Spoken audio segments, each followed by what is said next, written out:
কিন্তু এরই পাশাপাশি ছবিটা দেখাবো আমাদের প্রতিনিধি সৈকত পালে পাঠানো বিশেষ প্রতিবেদন, যেখানে শুধুমাত্র এই যে চিকিৎসায় গাফিলতির অভিযোগগুলো ভুরি ভুরি আসছে তা নয়, একই সঙ্গে রেফার রোগ, অর্থাৎ যেভাবে রোগীর পরিবার পরিজনরা তারা মুমূর্ষু রোগীকে নিয়ে এক হাসপাতাল থেকে এক হাসপাতালে দৌড়চ্ছেন, তাতে কতটা সমস্যার মধ্যে তারা পড়ছেন। দেখাই একটা বিশেষ প্রতিবেদনের মধ্যে। গোটা রাজ্যেই সরকারি স্বাস্থ্য পরিষেবার বেহাল চিত্র, কখনো জেলাতে, কখনো শহরে কলকাতায়, কখনো এসএসকেএম হসপিটাল, কখনো মেডিকেল কলেজের মতো হসপিটালগুলিতে সরকারি স্বাস্থ্য পরিষেবার বেহাল পরিষ্কার হয়ে যাচ্ছে। ফুটে উঠছে যে স্বাস্থ্যের অসুখ বা স্বাস্থ্যের হাল ফিরবে কবে, প্রশ্নচিহ্ন উঠছে। কখনো সুদূর মুর্শিদাবাদ ধুলিয়ান থেকে, কখনো বা উত্তরবঙ্গ থেকে সেখানকার হসপিটাল থেকে ঠিকঠাক ট্রিটমেন্ট না পেয়ে কলকাতায় আসতে হচ্ছে। সুদূর মুর্শিদাবাদ ধুলিয়ান থেকে এই মুহূর্তে কলকাতা মেডিকেল কলেজের রিজিওনাল ইনস্টিটিউট অফ অপথ্যালমোলজি RIO যে সংস্থা, সেই কলকাতা মেডিকেল কলেজের রিজিওনাল ইনস্টিটিউট অফ অপথ্যালমোলজির সামনে এখানে রীতিমতো চট পেতে বসে রয়েছেন, চিকিৎসার জন্যে অপেক্ষা করছেন বা চিকিৎসা প্রার্থী এই বয়স্ক ব্যক্তি। এখানে মেডিকেল কলেজে কখন এলেন? এখানে এলাম 5টার সময় গো, সকালে। আপনার স্ত্রীর কি চোখে বহরমপুর সেখানে ট্রিটমেন্ট জঙ্গিপুরে করেছিল, জঙ্গিপুরে সবাই করে, আমরা করলাম, দিয়ে মনে করেন যে ডান চোখটা নষ্ট হয়ে গেল, একবার দেখতে পাইনি এতটুকু, দিয়ে আর রোজ কেঁদে দিয়ে বেকার নেপাল যাবো, নেপাল যাওয়া হলো না, টাকা পয়সার অভাবে, গরিব মানুষ কোনোভাবে টাকা হতো নেপালে। কেন নেপালে ট্রিটমেন্ট করতে যাচ্ছেন? বহরমপুর জঙ্গিপুরে ট্রিটমেন্ট হচ্ছে না? দিয়ে বহরমপুরে করলাম গো, বহরমপুরে ডাক্তার বুঝছে যে আমাদের দ্বারা হবে না, তোমার ওই চোখটা ভালো করতে পারবো না, ইয়া চলে যাও। আচ্ছা, মানে আপনার স্ত্রীকে বললো? হ্যাঁ, অপারেশনের পরেও কি অপারেশন করা হয়ে গেছে, কিন্তু ডান চোখে এখনো পরিষ্কার দেখতে পাইনি। ডান চোখে অপারেশন করেও এখনো পরিষ্কার দেখতে না, ওই জায়গায় এখানে এসেছে। অপারেশন হয়েছিল কোথা থেকে? ওই জঙ্গিপুর, বহরমপুরে, ওখানে সরকারি হসপিটালে ট্রিটমেন্ট মেলে না। কী হচ্ছে, কেউ ভালো হয়েছে কেউ হয়নি। চিকিৎসা করার জন্য তো নাম লেখা হয়েছে, দেয়া এলাকার ট্রিটমেন্ট করছে, এখন কটা পর্যন্ত দেখবে কেমন করবে, এখন ইয়াতে আছে, ঘরে আছে, এখানে আসেনি। আজকে যদি এখানে ট্রিটমেন্ট না হয় তাহলে কি করবো? কী করবো, বাড়ি চলে যাবো, আবার আসবো, আবার আসবো। এত দূর, সে তো ধুলিয়ান থেকে অনেক দূর, আসবেন কি করে আবার? আর আসতে হবে, উপায় নেই, আসতে হবে, উপায় নেই। সেই জন্যেই মুর্শিদাবাদের ধুলিয়ান কলকাতা থেকে কয়েকশো কিলোমিটার দূরে, সেই কয়েকশো কিলোমিটার উজিয়ে হয় ট্রেন, না হলে অন্য গাড়িতে করে এই বয়স্ক ভদ্রলোক তার স্ত্রীকে নিয়ে এসেছেন। তার স্ত্রীর চোখের সমস্যা, সেই চোখের সমস্যার জন্য আসতে হচ্ছে। সেখানে ট্রিটমেন্টগুলো নেই কেন? তাহলে এত যে ঢক্কানিনাদ, এত বড় বড় বিল্ডিং, এত রং চড়িয়ে সুপার স্পেশালিটি হসপিটাল, সেখানে পরিষেবা কি আদৌ দিতে চাইছে না সরকার, নাকি সমস্যা শিকড়ে, সেই শিকড়ের সমস্যা আদৌ কি সমাধান করতে চাইছেন? প্রশ্ন উঠছে স্বাভাবিকভাবেই। ভিডিও জার্নালিস্ট আলী হোসেনের সঙ্গে সৈকত, রিপাবলিক বাংলা, কলকাতা। 90 বছরের একজন বৃদ্ধ, তিনি হাসপাতালে বেডে স্থান পাননি, তিনি বসে রয়েছেন হাসপাতালের বাইরে চট পেতে। এটা গেল একটা হাসপাতালের ছবি, কিন্তু এই রকম ভুরি ভুরি অভিযোগ সামনে উঠে আসে কলকাতা মেডিকেল কলেজ হাসপাতাল, সেখানকার ছবি আপনাদের সামনে আমরা তুলে ধরবো, কিন্তু তার আগে বেশ কয়েকজন রাজনৈতিক ব্যক্তিত্বের বক্তব্য শুনুন। চিকিৎসকদেরকে যে প্রাবধান আনা হয়েছে, সেই প্রাবধানের আগে চিকিৎসকদেরকে তো উপযুক্ত পরিকাঠামো দিতে হবে। ঢাল নেই, তরোয়াল নেই, নিধিরাম সর্দার, সেটা তো হতে পারে না।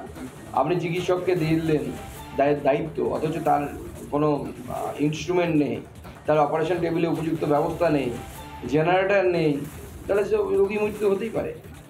পুলিশ যদি ভুল করে তাহলে পুলিশের শাস্তি হবে, উকিল যদি ভুল করে, জাজ যদি ভুল করে তাহলে জাজের শাস্তি হবে, ইঞ্জিনিয়ার যদি ভুল করে ইঞ্জিনিয়ারের শাস্তি হবে, তো ডাক্তার ভুল করলে তো ডাক্তারেরও শাস্তি হবে।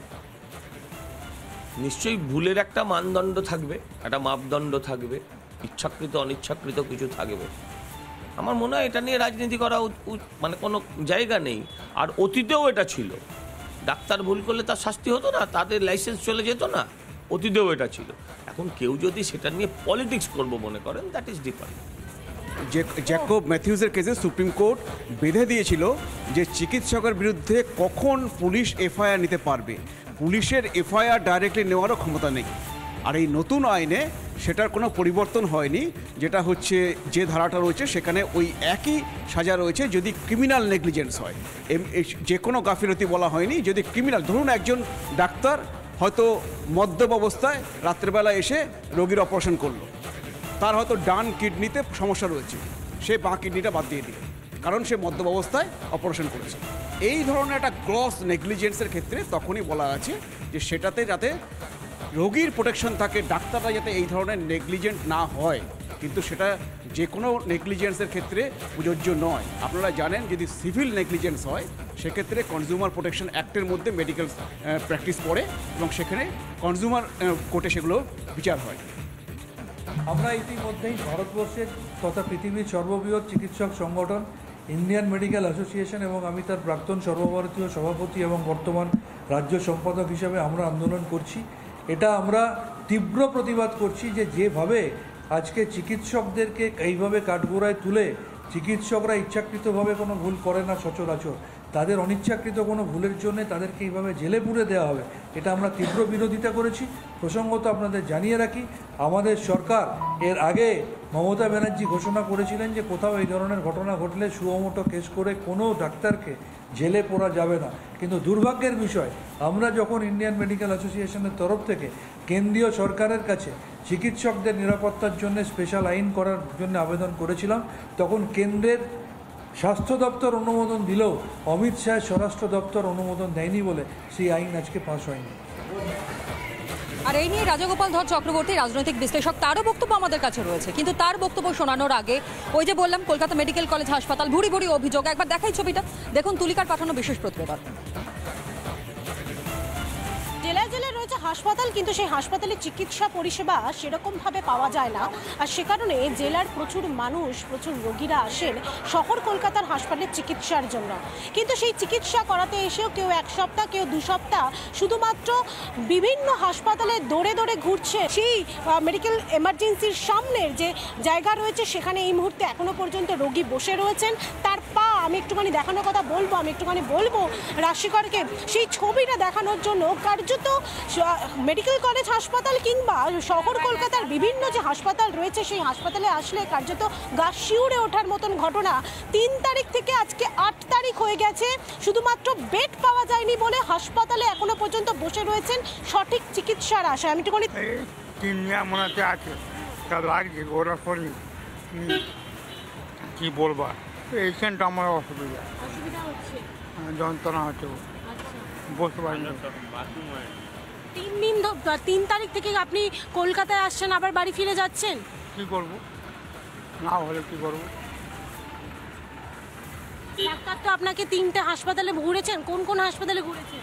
ওই তো বর্ধমান যাইনু, তারপরে সোমনাথ যাইনু, নীলরতন যাইনু, এসব চিত্তরঞ্জন গেছিলেন।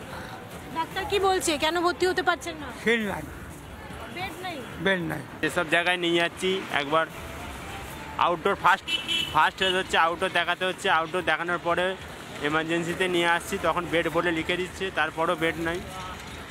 আচ্ছা, চিত্তরঞ্জনে নিয়ে যেয়ে ওরা মেডিসিন থেকে একবার বলছে সার্জেনকে দেখান, মানে ঘুরিয়ে ফিরে দেখানোর পরে আমরা বললাম যে আমরা তো অনেক দূরে বাড়ি ফিরতে হবে, একটা বেডের ব্যবস্থা করে দিন। বললো বেড আমাদের কিছু নাই এখন, আপনারা এই মেডিসিনগুলো খাওয়ানোর 10 দিন পরে নিয়ে আসবেন। রোগীর তো অবস্থা ভালো না এই মুহূর্তে, শুধুমাত্র মেডিসিনের ওপরে কি বলেছে কাজ হবে? না, ওটা অপারেশন করতে হবে, মেডিসিনের উপর কাজ হবে। দেখিয়েছি, এবার এখনও বেড নাই বলে বসে আছি, বললো 5টার পরে আপনাদের জানাবো। এই মুহূর্তে আমি একটুখানি দেখানোর চেষ্টা করব, তার কারণ বাবাকে নিয়ে এসেছেন চিকিৎসার জন্য, হাতে একগুচ্ছ প্রেসক্রিপশন রয়েছে। মেডিকেল কলেজ থেকে শুরু করে SSKM, চিত্তরঞ্জন, শম্ভুনাথ পণ্ডিতের যে প্রেসক্রিপশন, সেই প্রেসক্রিপশন নিয়ে ঘুরছেন।